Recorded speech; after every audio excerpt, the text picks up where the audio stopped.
Hello, all, and welcome to your very own Tech and More. Hope you guys are doing awesome. So, if you're working as a business analyst and you feel that your manager has asked you to send out those daily status report emails every day, and you feel, okay, I've done a lot of work, but I don't know how to send out a professional DSR email, this is your one stop destination. In this particular video, I'm going to talk about the content, the exact details that you want to share in your DSRs, right? We'll keep it very concise and point by point. But before I start, very quickly, I would just tell you one thing, or rather two things. Number one being, do not worry. Everything that you see on the screen right now, the URL to this entire document will be shared with you. So you need not worry about it. Just have a look at the video. That's all. Number two, if you like our content, please share it with your fellow folks, and that helps us grow. So yeah, cool. Let's get started without wasting any more time. Start with two recipients. You'll keep your project manager, your reporting manager, your dev lead, and your team lead, and all the other relevant folks in the loop in this email. Or in this case, it would be BA lead. My bad. So in the CC recipients, you will keep your fellow developers, fellow QA engineers, fellow BAs in the loop or in the CC loop. Now, one thing I would like to mention here is that this list of recipients in 2 and CC is not the final one. That it's not that this is the final word. It's that as per the entire practice, as per the main practice, these people have to be kept in such an order, but it depends upon your project, your organization. So you have to listen out to your lead or your reporting manager for that matter. But yes, under general practices, this is the template which is being followed. Then let's go on to email subject. Uh, the subject starts with, first of all, the project name. So you're going to mention the project name, followed by the sprint number or the date, and followed by the status. It could be the status could be green, yellow, and red as goes logically. Green means everything is fine. Yellow means something is good, something is bad, and red means it's massive crisis. Then next is email body. So you'll start with the typical line which says, "Hi team, please find the daily status update for so and so project." That's all fine. Then we are going to divide our DSR or our updates into some specific sections, starting with tasks completed today. That is the tasks that you've completed that day. It is to be a mandatory section. Starts with number one, you say gathered and analyzed requirements for so and so feature. Number two, updated user stories and acceptance criteria and so and so.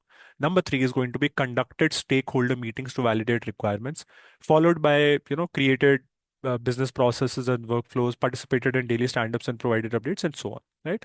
Then the second section is going to be tasks planned for tomorrow. This is again a mandatory section. So some examples for tomorrow's task could be continue refining requirements for so and so module. Then second could be conduct additional stakeholder discussions to resolve open pointers. Then number three could be collaborate with the development team to clarify user stories and so on. You can refer to the remaining pointers as well. Then the next section is blockers slash risks. So if you feel that there are any blockers or any risks that you need to highlight, you mention them here. Again, this is not supposed to be a mandatory section. You can skip it if you do not have anything. But the more ideal way to represent this is that you do not skip this section per se, rather, you just mention here something like NA. So you remove all the other pointers and you just mention NA. That would do, right? Then, as an example, some of the blockers or risks could be there could be any blockers which are affecting the business analysis. Example, stakeholder inputs are awaiting some access to tools or some issue has happened, and so on. Then the fourth section is additional notes, comments. That means if you want to add anything, let's suppose if you want to talk about any upcoming UAT readiness and so on. Then status summary, that is, you want to summarize the entire thing into one or two lines. And if you try, if you would listen to my advice, I would say that always try to keep this particular status summary in one or two lines at the end, because if you keep it at the very start, the people are not going to read your notes or these pointers that we have talked about in at the top in detail.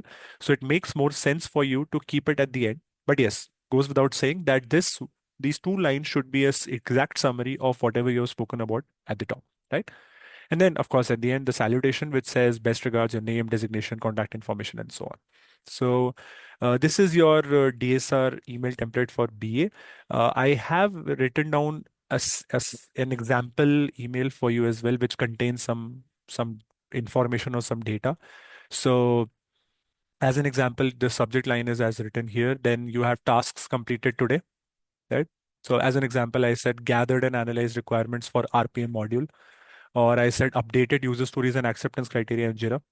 Then the second one will be tasks planned for tomorrow, which says continue refining requirements for so and so module, support QA in reviewing test cases for requirement coverage, and so on. Then you have the blockers and the risks. As an example, one of the blocker or risk could be awaiting requirement sign off on 3 RPM related user stories. Then the next one could be additional notes and comments, which says the RC activity for the last release is in progress. And the status summary, this is an example. I have put up a screenshot of this particular email somewhere here. So need not worry about it. You will have access to all these things that you're seeing on the screen right now. So yeah, I think that's it. I think this, if you use this template to send out your daily status report email, you'll be more than ahead of others. So I hope that this template helps you big time. And in upcoming videos, we're going to come up with more good ideas that will help you in your day-to-day activities, plus how you can grow and leverage your career. So stay tuned and thank you so much for watching. Bye bye.